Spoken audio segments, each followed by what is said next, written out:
When we open the Bible, most of it is comprised of story, narrative. And it is written that way so that you and I remember things. Our brains are wired. They have hooks in them that hold on to story, that see the contours of something, and they help us remember, if not the story exactly, we remember the point of the story. And that stands in contrast to a simple proposition. I can make a simple proposition to you. Don't touch the stove, it's hot, okay? And you won't remember that until you actually go and touch the stove for yourself and find out that it's hot. But if you store that in your brain, right, once that has set into your brain, you don't remember necessarily that the stove is hot. You remember the time you touched the stove, or you remember the time you were playing with fire. You remember the time when fire made really good pork chops. That truth about fire being hot will lock itself in the context of a larger story. Now, this becomes most apparent to us as we read through Genesis here. As the Bible is using narrative to tell us what matters, what we want to remember, we remember it in the context of these stories. You think we're in like the 26th chapter now, so a little better than halfway. And look at all the stories that you know. Now, you may not be able to tell me the story of creation exactly. What happened on this day? What happened? But you know the story of creation, don't you? You know that God created the world, and he did it in this order, and this is what happened. You know the story of the fall as well. You know the damage that happened in the garden. You know that this has now affected all humankind. These are things that you know based in the story. You know what happened with Noah and the flood. You can probably right now close your eyes and picture the ark, or what your vision of the ark would be, right? You can picture that. You can picture all the animals. You can picture all these things because you know the story. These are the things that hang in our mind. We've spent a long section reading about Abraham. And there have been a lot of people involved in the story of Abraham. There's been a lot of ups and downs in Abraham's story, and he's made a lot of bad decisions and a lot of good decisions at the same time. But you know his story. And the key to Abraham's story is not, he did this, he should not have done that. That's not the key to Abraham's story. The key to Abraham's story is, number one, his obedience when God told him to giddy up. He got up, right, and went. And then God made a covenant with him. And that covenant, starting with Abraham, through your descendants, Abe, I am going to bless all the nations. I'm going to bless all the peoples of the world through your descendants. And once we remember that story and we remember that theme, the ups and downs, the bad choices he makes, they're important, but they fall by the wayside. What we remember about Abraham is that as his descendants come into the picture, as Isaac is born, as Ishmael is born, we put them in the context of the covenant promises of God. And think how that plays out now. This doesn't come until about halfway through the story that we've read so far. The covenant is finally made. But that fits in the larger story. When the fall happens in the garden, everything is affected by that fall. It just didn't hurt just Adam and Eve. It affected all their descendants. It affected all of creation. And in the context of that story, Genesis 3:15, God says, I'm going to set everything right. But he doesn't say how he's going to do it. He doesn't give instructions. He doesn't say 10 billion years from now, I'm going to fix everything. He says, no, I'm going to set everything right. And then we get Abraham. Out of nowhere, we get Abraham, right? And God makes a covenant with him. Through your descendants, all the nations are going to be blessed. Oh, now we got a little picture. Now we got some more details on the story. God said he's going to fix everything, and now he said how it's going to be fixed through you. And then the other stories that we read on top of that all connect back to the covenant promise, all connect back to God's redemptive plan, all connect back to what God is doing. And so we read about Isaac and Ishmael, right? One, the son of divine work, the other, natural work. Well, did that mess up God's plan? Absolutely not. God probably shook his head, but it didn't affect God's plan. And so whenever we read about Ishmael, we don't have to be concerned. Ishmael and his people and his descendants are going to cause problems, eternal problems, until the end comes. And yet God's plan is never sidetracked. It's never thrown off. So when we read these stories, and we read the context in which the stories are told, we remember the important themes that come out of these stories. The world is fallen. God says he's going to fix it. He tells Noah, I'm never going to destroy humankind again until the end comes. And I'm going to make this covenant with Abraham. And through Abraham's descendants, of which we're reading now, all the nations are going to be blessed. Now that matters to us after the cross, because we know that we are the descendants. We know that we are the us through whom the nations are to be blessed. But that's a story for another time. So we're going to read about another story, another narrative about Isaac, and we're going to see his mistakes. We're going to see the bad choices and the good choices that he's going to make. But what I want you to watch for is the theme of God's redemptive plan weaving its way through all the ups and downs of this story. And what we want to walk away with is absolute assurance. Not that you don't have it now, but we want to renew our assurance once again that no matter what, nothing is going to sidetrack God's plan of redemption. Nothing is going to push it sideways. Nothing could possibly cancel it out. It is going to come to pass. Amen? So let's open up to Genesis chapter 26. Genesis 26. And we're going to read about Isaac today. Now, we read about the twins being born. And in the next chapter, we're going to read about the twins again. So we're getting this story of Isaac for that purpose, to know that no matter what, no matter how badly behaved the twins might turn out to be, and trust me, they're not good people, okay? But no matter what, God's plan is going to come to pass. Abraham's descendants through Isaac and Jacob will be a blessing to all the nations.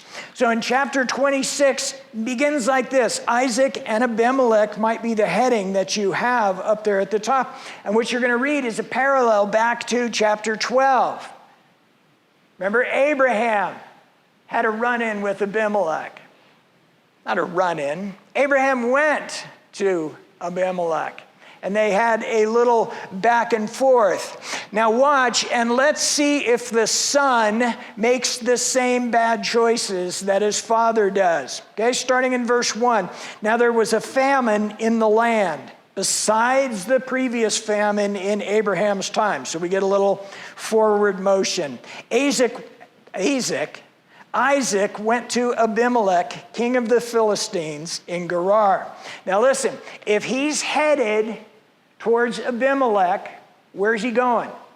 Egypt, right? He's headed to Egypt. Why? Because if he takes all his flocks off the barren desert, if he takes all his people and all his flocks and he goes to the Nile River never dries up. It gets full of flies and frogs and blood and all that, but it never dries up. So he's headed in that way. He's trying to solve his own problems, isn't he? Just shake your head, yes. He's trying to solve his own problems. All right. So verse 2, the Lord appeared to Isaac and said, do not go down to Egypt. Live in the land where I tell you to live. Stay in this land for a while, and I will be with you, and I will bless you. For you and your descendants, I give all these lands and will confirm the oath I swore to your father Abraham. Now put yourself in Isaac's place. He's trying to solve his problem on his own. He's headed off to Egypt where there's water. Nothing bad. He's not doing anything sinful or rebellious, but God says, don't go. God clearly speaks to him and says, don't go, stay right here where you are, and I will be with you.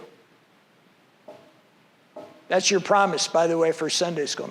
I will be with you. I claimed it already. So I will be with you and I will bless you.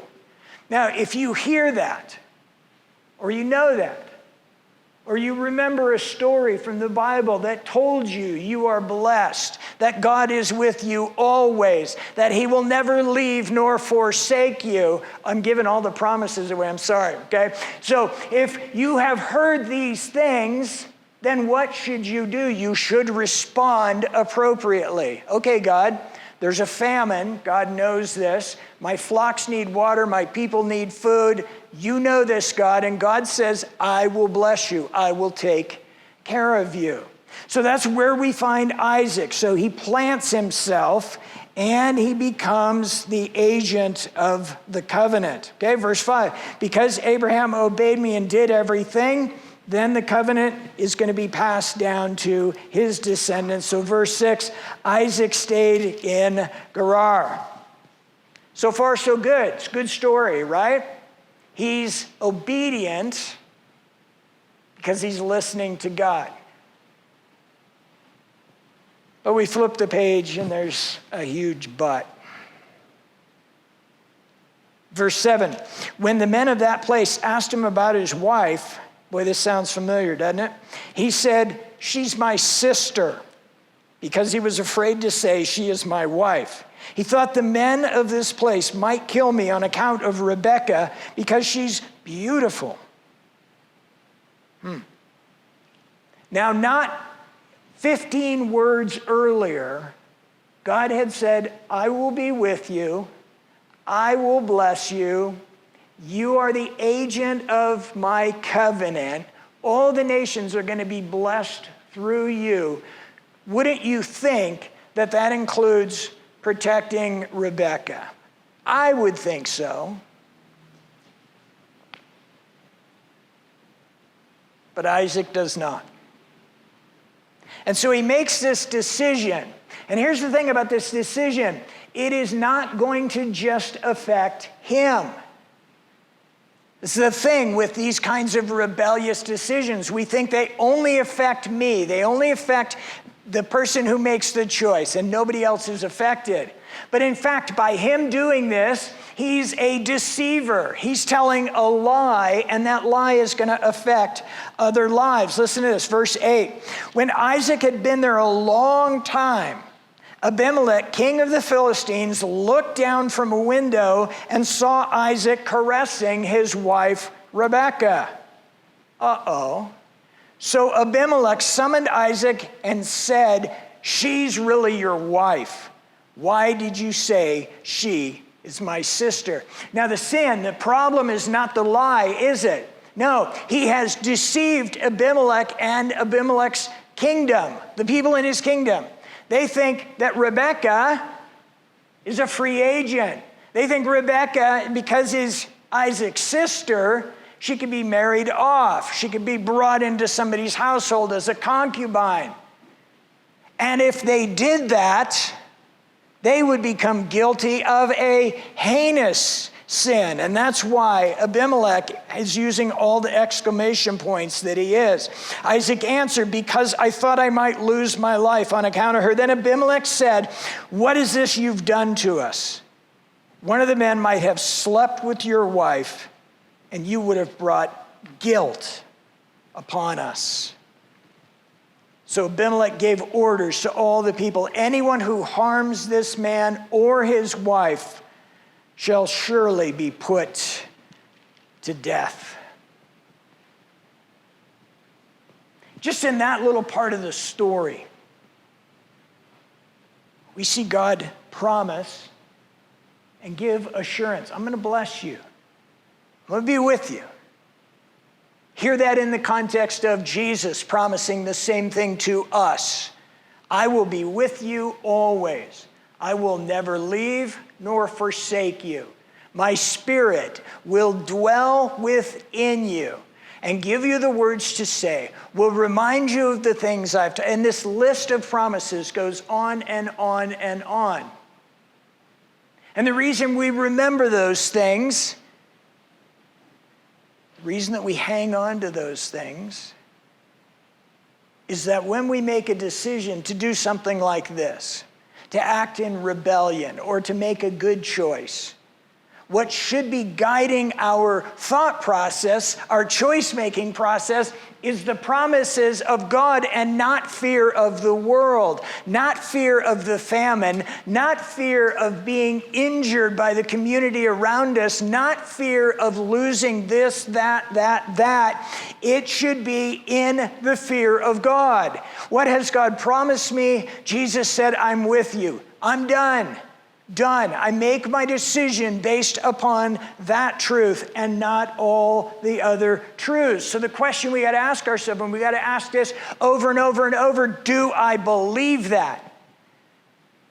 Do I believe that no matter what I face in this world, no matter what comes my way, no matter who threatens me, no matter who says I'm going to take everything away from you, do I believe the promises of Jesus? Do I remember that? Do I remember that he's here with us in this room? Do I believe that his Spirit dwells within me? Do I believe that he is going to walk me all the way to the end of time? When we read these stories, it's an opportunity for us to reflect on our lives. He's in a threatening situation. He might get killed so somebody can hook his wife. Hopefully we don't face that. But think about the threats to our brothers and sisters in Romania and really everywhere else but the Western world. Think about the threats that are on their lives right now. Think about all the African Christians who are being slaughtered every day. The easy choice would be to say, well, I'm not a Christian. The second easiest choice would be simply to lie and say, yeah, I'm not a Christian. But Jesus, you know I am.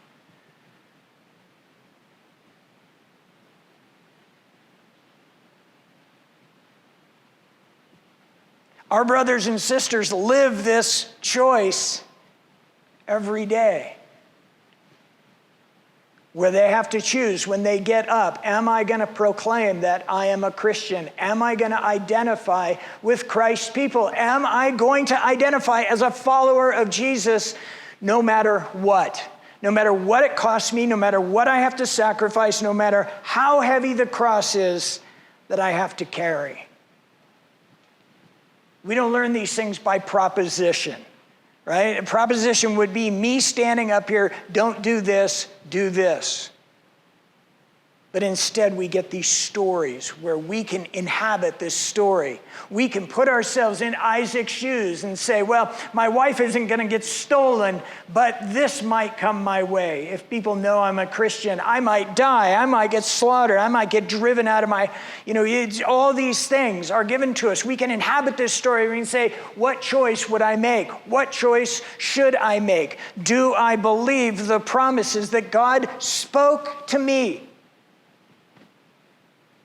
Not 10 minutes before. That's how we apply these stories.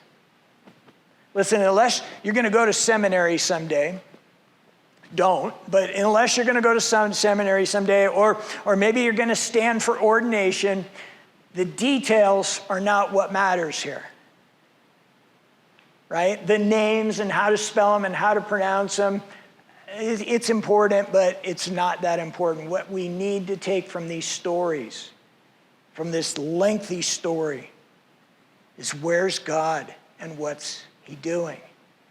Is he good to his word? And he proves over and over and over that God is always good to his word.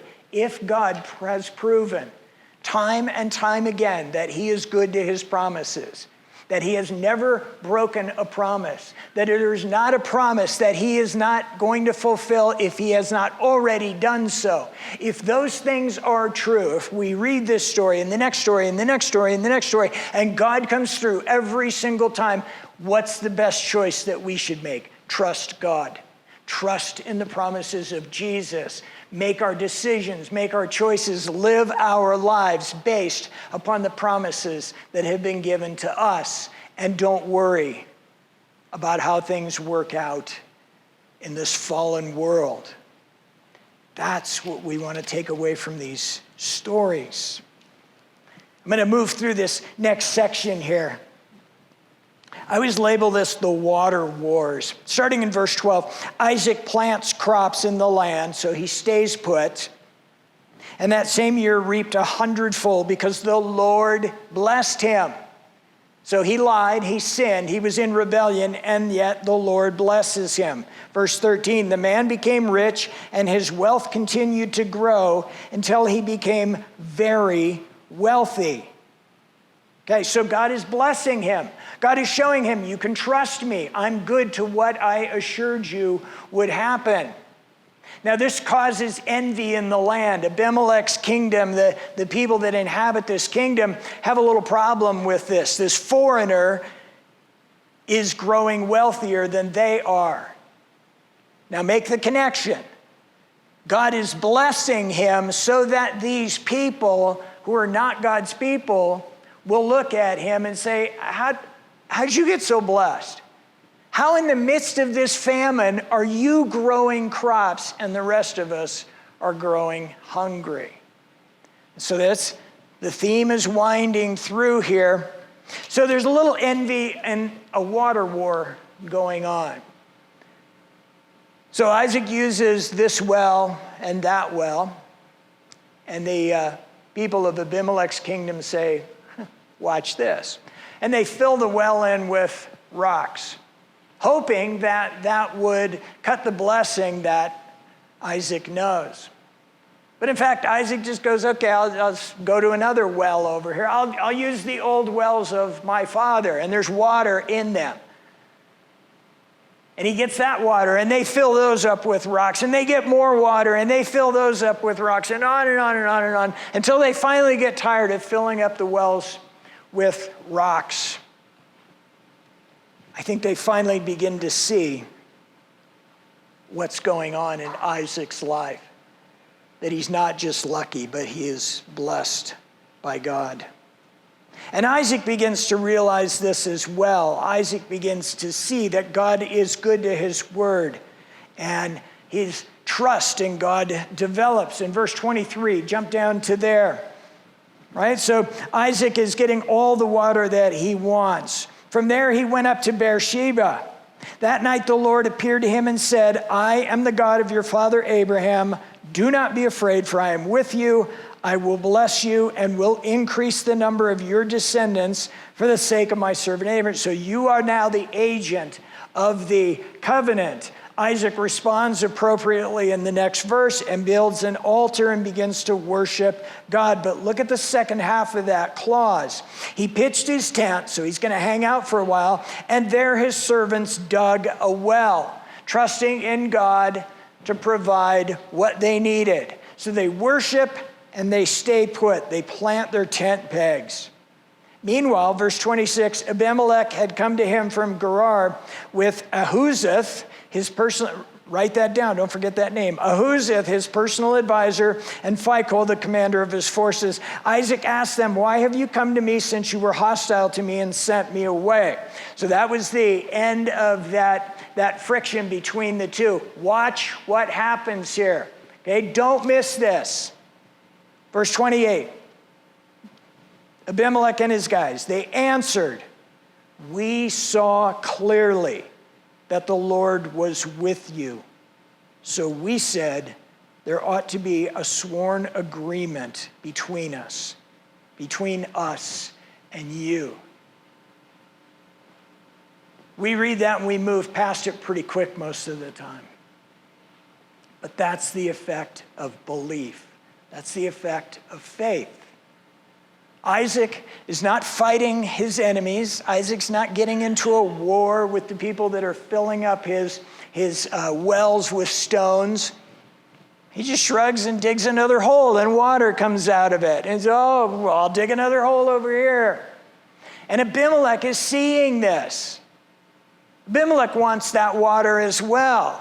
Abimelech's people need that water and the 100-fold increase in their crops. They need all these things.